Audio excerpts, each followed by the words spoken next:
सदगुरु दरिया साहब या कबीर साहब अपने हाथ से लोग ग्रंथ लिखे नहीं है। कोई लोग भूल बस कह देते हैं कि दरिया साहब चाहे कबीर साहब लिखे हैं। कबीर साहब भी नहीं लिखे हैं और दरिया साहब भी नहीं लिखे हैं। ये लोग भागे हैं, लिखने वाला दूसरा कोई है। तो सदगुरु दरिया साहब कहते हैं, मन मैला तन उजला जस बगुले का भेष, मन मैला तन उजला जस बगुले का भेष, इससे तो कागा भला बाहर भीतर एक। सदगुरु दरिया साहब फिर आगे कहें,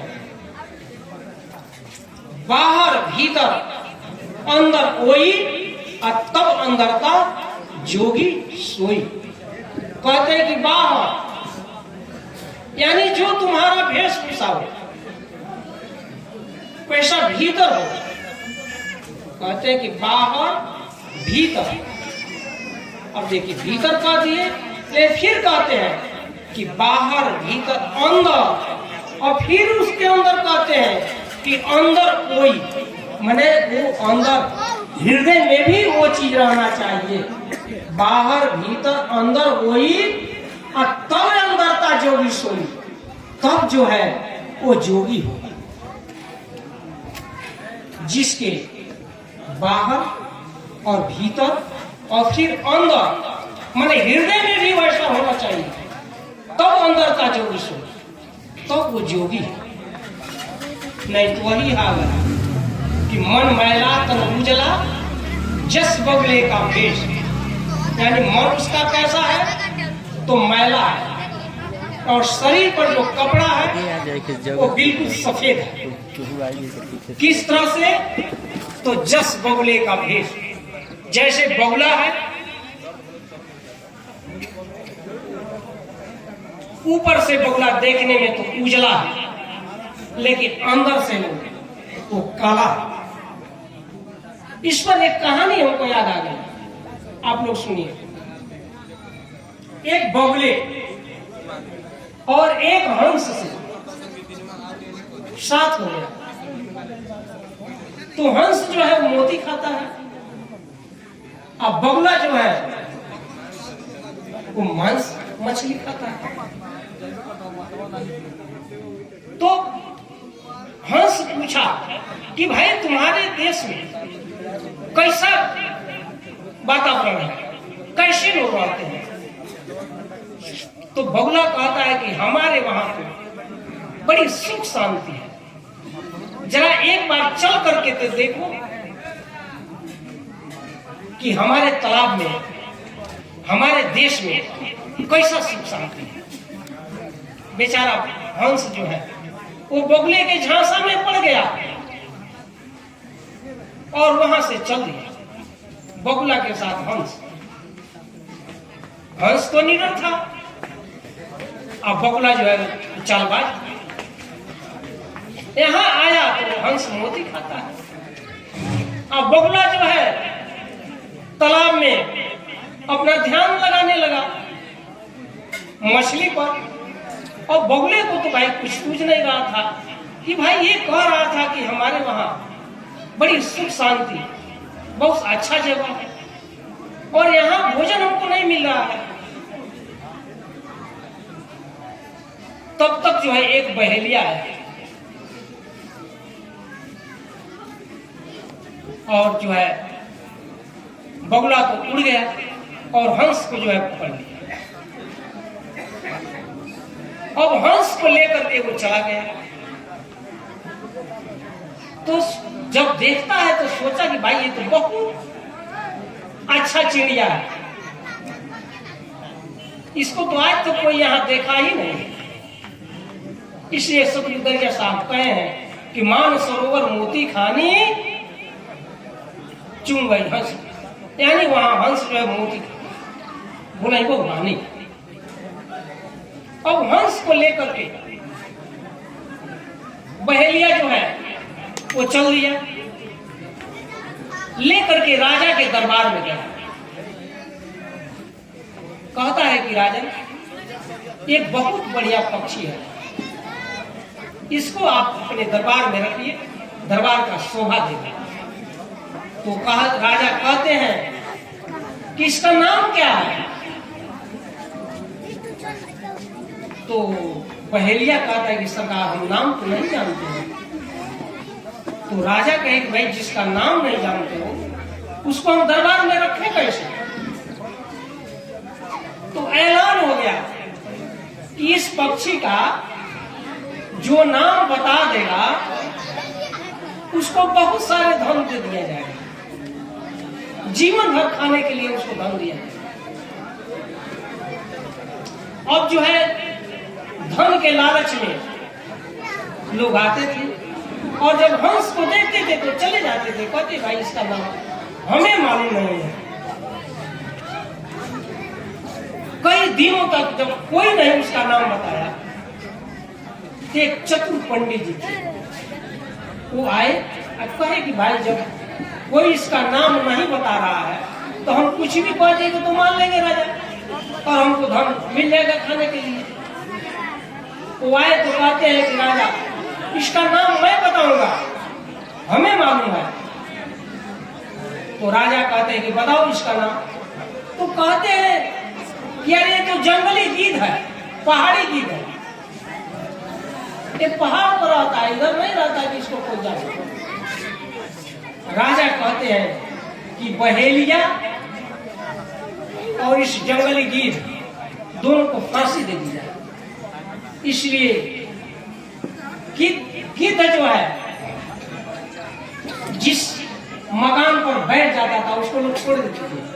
अब देखिए आप, गीध अशुद्ध लोग मानते हैं कि गीध जो है मकान पर बैठ गया तो अशुद्ध हो गया, क्योंकि वो मांसाहारी है।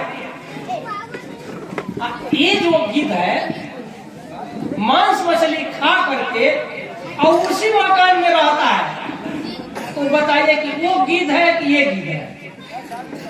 गीध बैठ गया तो मकान छोड़ देना है, और ये गीध जो है मांस मछली खा करके इसी मकान में रहता है।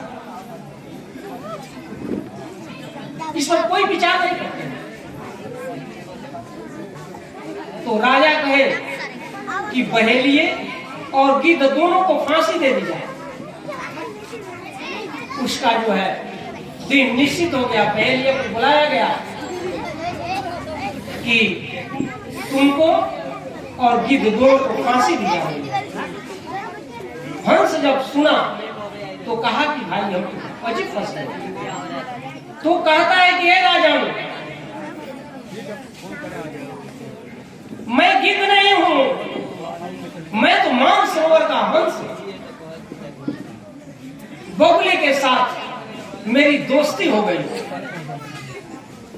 जिसे आज मुझे ये दिन देखना पड़ रहा है। मैं मानसरोवर का हंस हूं, मैं तो मोती खाता हूं, और यहाँ बगुला मुझे बुला। तो जब राजा सुनते हैं तब कहते हैं कि नहीं, बहेलिए को जीवन भर खाने के लिए संपत्ति दी जाए, और जो इसको कहा है कि ये पहाड़ी गिद्ध है उसको फांसी दी। तो हमारे कहने का मतलब है, देखिए यहाँ लोग कदर नहीं जानते हैं।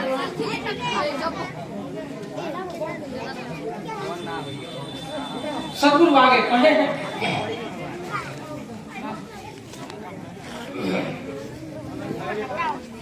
जोग बिना तन रोग जो व्याप्यो, ज्ञान बिना भव सागर भारी। जोग बिना तन रोग जो व्याप्यो, ज्ञान बिना भव सागर भारी।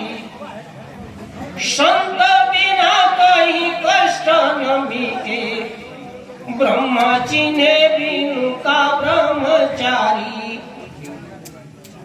देखिए सदगुरु दरिया साहब कितना मार्मिक शब्द कर रहे हैं कि जोग बिना तन रोग न जो व्याप।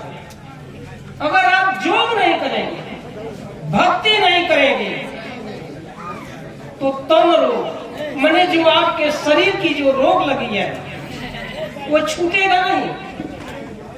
योग बिना तन रोग जो व्याप्त है, और ज्ञान बिना भवसागर बारी। जब तक ज्ञान नहीं होगा, भवसागर का मतलब माता का गर्भ, जन्म लेना है और मरना, और कोई अलग इसका नदी नहीं है। तो ज्ञान बिना भवसागर भारी। जब तक ज्ञान नहीं होगा तब तक आप भवसागर से पार नहीं जा सकते। संत बिना कहीं कष्ट नहीं मिलेगा। आज जब तक आप संत के शरण में नहीं जाएंगे तो आपका कष्ट नहीं मिटेगा। अब कौन कष्ट, आगे सुनिए।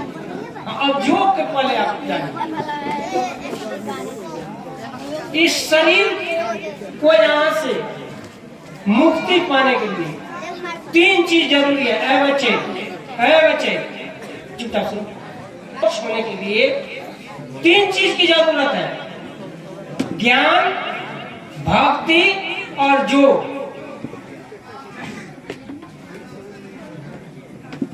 अब योग क्या है? जैसे एक पक्षी को उड़ने के लिए 3 चीज की आवश्यकता होती है। एक पक्षी को उड़ने के लिए 3 चीज की आवश्यकता होती है: दोनों बगल 2 पंख, और पीछे जो पूंछ है ना, वो 3 चीज हुआ। तो उसी तरह से हमको अमर लोक में जाने के लिए 3 चीज की जरूरत है: ज्ञान, भक्ति और योग। तो ज्ञान और भक्ति हमारा दोनों पंख हो गए। और योग क्या है? योग माने जोड़ना। योग का मतलब होता है जोड़ना। तो किससे जुड़े? तो आत्मा और परमात्मा से हम जुड़े तो योग होगा। जैसे 1 और 1 मिलकर के 2 हो गया। तो ये आत्मा को हम परमात्मा से जोड़े, ये योग होगा। तब जा करके, जैसे नाव जो है नदी में, उसको पार जाने के लिए एक मलाह होता है और एक पतवार पकड़ता है। जो पतवार है वो भंवर को काटता है, लेकिन उसके लिए नाविक जो वो बुद्धिमान चाहिए। अगर नाविक बुद्धिमान नहीं है तो हमारी नैया जो है जाकर के भवसागर में फंस जाएगी। तो उसी तरह से जैसे पक्षी का पंख है, पीछे पूंछ, वो पतवार है, उसी तरह से हमारा योग जो है, जो आत्मा और परमात्मा से जोड़ता है, वो पतवार का काम। और खेने वाले कौन है? तो सत सुकृत। सुकृत साहब इस पतवार को जो है अपने हाथ में लिए।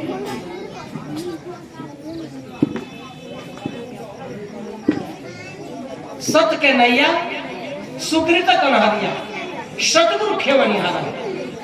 सत का नहार जहाज नौका, सुकृत साहब पतवार को रखने वाले, और सतगुरु जो गुरु जो नाम देते हैं वो।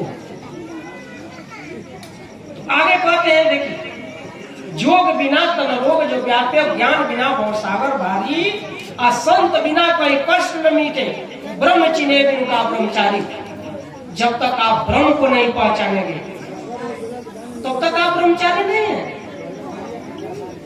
ब्रह्मचारी का मतलब सिर्फ साधुशाही नहीं होता है, ब्रह्म को पहचान ले, यानी एक ही ब्रह्म सकल घटवा। जहाँ देखो कहाँ ये सब दरिया साहब कहते हैं कि ये जितना ब्रह्म सब एक, इसमें दो नहीं है। तो जब हम ब्रह्म ज्ञानी होंगे, ब्रह्म को पहचानेंगे, तो अपने जैसे सब में हम देखेंगे एक दरस विशेष सब माही, हिंदू तुर्क दो विजाचित नहीं। सदगुरु दरिया साहब कहते हैं कि एक ही समान अपने जैसे सब में हम देखेंगे, उसमें हिंदू और मुहम्मदन अलग अलग नहीं, एक ही ब्रह्म सकल घटा, जहां देखो तहां एक ही ब्रह्म, एक ही आत्मा, सबके में। मन अलग अलग है, अब मन ही हमको भुलाया है, लेकिन यहाँ मन का दोष नहीं है। देखिए सदगुरु दरिया साहब कहे हैं कि मन का कहा न कीजिए, मन है पक्का चोर, अखाड़ा ऊंचा चीन्हे नहीं, देगा नरक में गोर। अब देखिए एक जगह तो बात हो गई। अब रही बात कि आपको जो मन कह रहा है वैसा मत कीजिए, इसको अपने बस में रखिए, कंट्रोल में रखिए। नहीं तो मन जो है वो पहले अधिकांश जो है वो नाजायज कराता है, और आप उसको जब कंट्रोल नहीं कर पाते हैं तो जो है आपको ले जाकर के गिरा देता है। लेकिन फिर सदगुरु दरिया साहब कहे हैं, मन है सुरा साधु जन सोई, अमन बिनु काम कछु नहीं होई। ये मन जो है आपको यही भजन कराएगा, यही दर्शन कराएगा। कहते हैं कि मन है सूरा, मन जब सूरवीर होगा तन सुर मन सुर, तन सुर हो मन सुर, दोनों जब एक होगा तब होगा। यानी देखिए कहते हैं कि मन है सूरा साधु जन सोई, और मन है साधु है। अब मन बिन काम कछु नहीं होगी, जब तक आपका मन जो है बस में नहीं होगा तब तक कोई काम नहीं।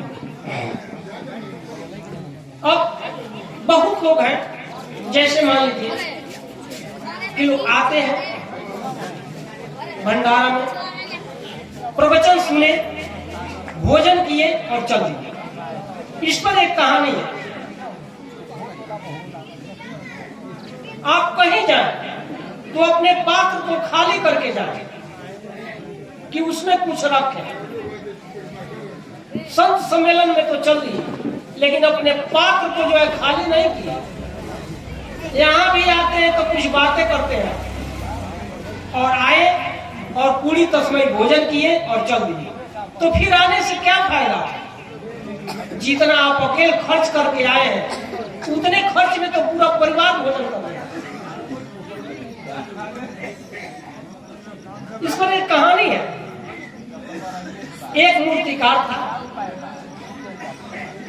वो 3 मूर्ति बनाया, एक तरह से, एक रंग, एक पेन, एक समान, और एक राजा थे।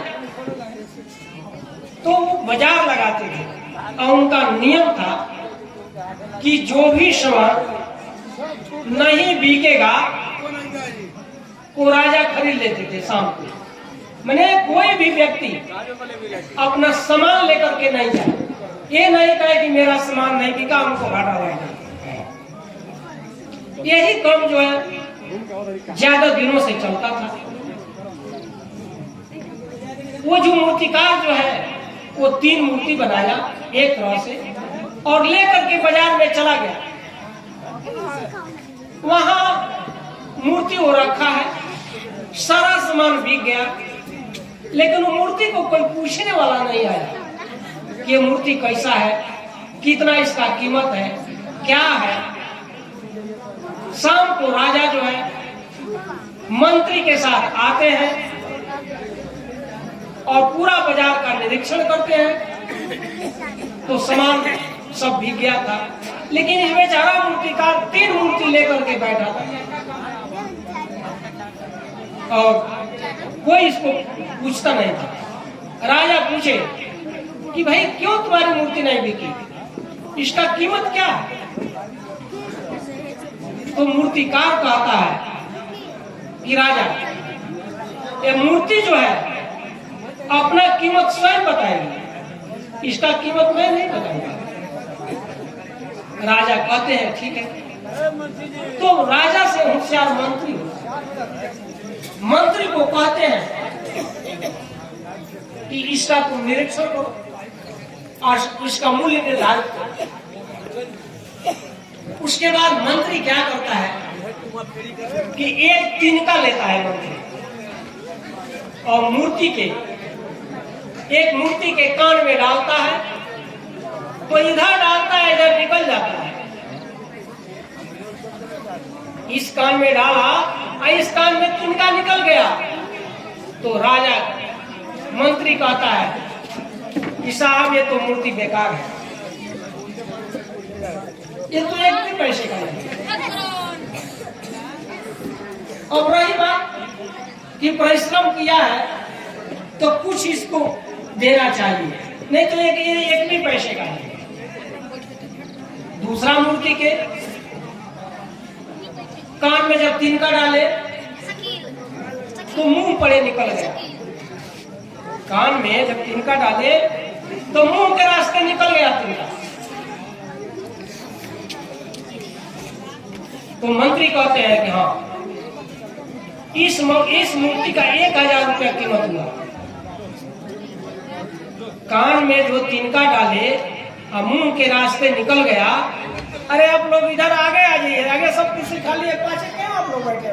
तो कहता है मंत्री कि ये कम से कम जो कान से सुना है तो कुछ रखा है, अब कोई किसी से जाकर के कह रहा है,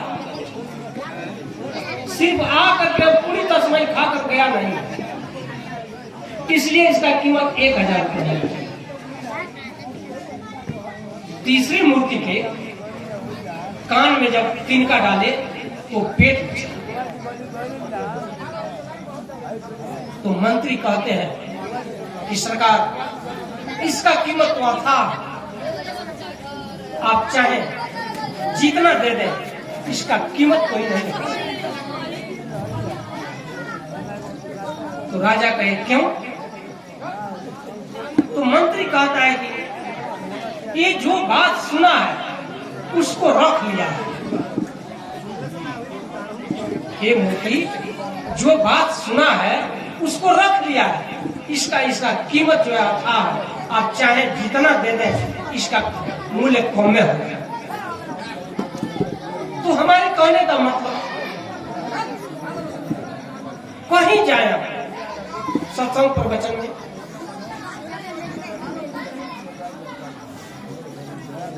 सदगुरु कहे अंते खोजब पैब नाही, अजब पैब त संते माई। कि आप कहीं जाएंगे खोजेंगे तो वहां नहीं मिलेगा।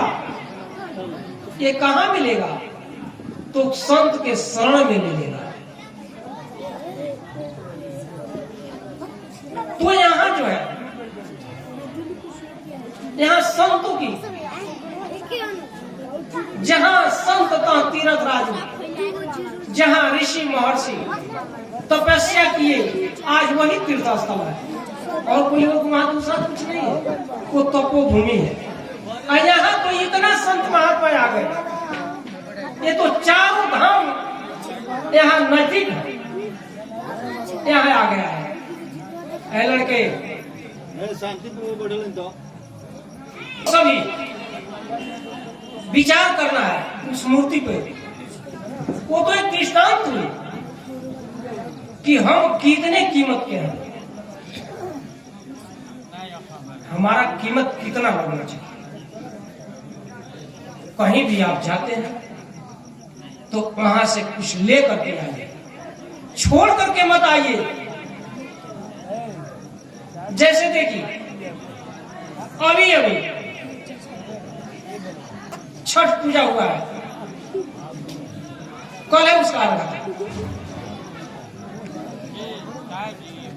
एकदम सारे लोग शाकाहारी हो गए, सारे लोग शाकाहारी, कोई उसमें मांस मछली नहीं। मांस मछली की दुकानें बंद हो गई, अंडा की दुकान बंद हो गई। अब कल जब हम सुबह देखे,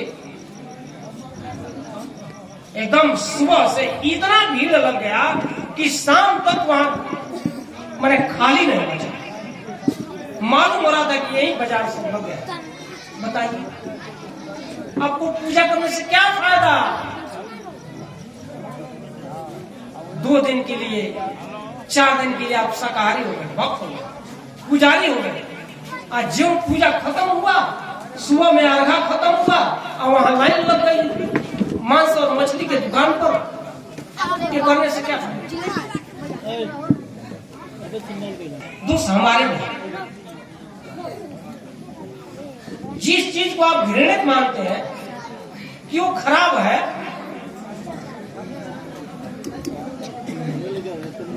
जिस चीज को आप घृणित मानते हैं तो उसको घृणा कर दीजिए, छोड़ दीजिए। लेकिन नहीं, छठ का अर्घा खत्म हुआ और उधर लाइन लग गई।